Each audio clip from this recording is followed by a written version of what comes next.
I told you I've been in ministry now for over 30 years, close to 40 years. I have even hosted some of them in this church. I've hosted some of them. I remember one of them, in fact, till today in my mind, I see him as a thief. Even to today, with my understanding of the Christ gospel, I still see him as a thief. Because when we invited him to come to this church, he sent me a mail that he will not come until we pay so amount of money, thousands of dollars. And because I really wanted him to come, because then I didn't understand much, I wanted him to come to this church. So we sent part of the money. He said he will not leave America till we pay the entire money. So I paid the entire money before he left America. Then he made us buy him first class ticket on British Airways, very expensive, and he made us buy 2 extra tickets for his PA and his keyboardist, that everywhere he goes with keyboardists, as if we don't have. Some pastors will even come with 18 intercessors.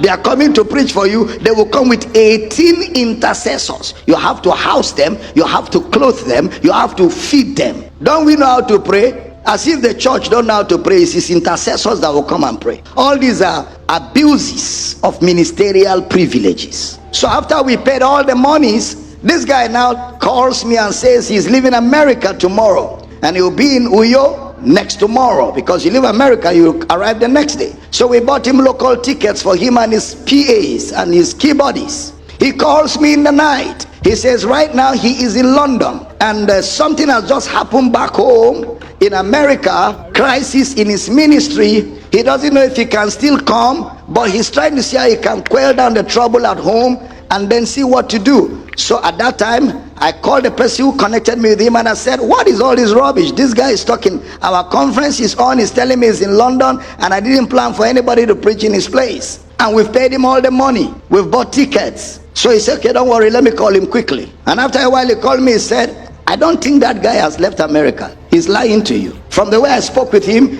I still feel he's still in his house. He didn't leave America. I said, wallahi talahi, if he doesn't come for this conference, he will pay to the last kobo. To the last kobo, he will pay. You're laughing. That time when I know how to pray dangerous prayers, he will pay to the last.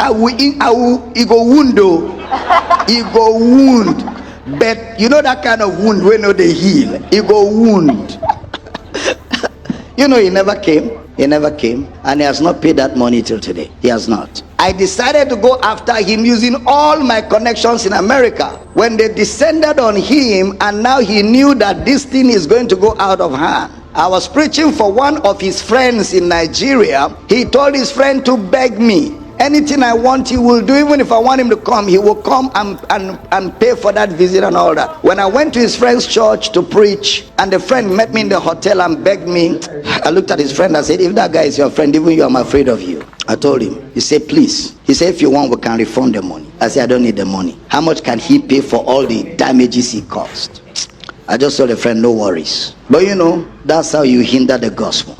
That's how people hinder the gospel. Some of them have come to this church, they charge money, we pay them. I have all the emails. All the emails are there. This week I went through my old files. I saw many of their emails. They contract. They will send you contract like business. You will sign, they will sign, then you will pay. Men of God. Men of God. When you hear me attack prosperity, I saw shege in prosperity, miss. No character, no integrity. It's all about greed and money. Some of you who have never done ministry, even in the village, you just be talking, how can Dr. Damina be attacking people? Something I have done for close to 40 years. If I speak, everybody should stand still and listen. If I was in the army, I'd be a general right now. Don't try this thing. Am I communicating? And some of them have PAs who do these dirty jobs for them. Some of them have agencies. Say, speak to my agent. They have agencies. Deposit $50,000 and you will balance once the event is over. The Akwa Ibom state governor one time had a relationship with me. I was in America preaching. He called me from America and said, Damina, can you get this preacher for me? And that day I was preaching for that preacher in America. I said, oh, you called at the right time. I'm preaching for him today. He said, we need him to come to Akwa Ibom and preach for the government. So I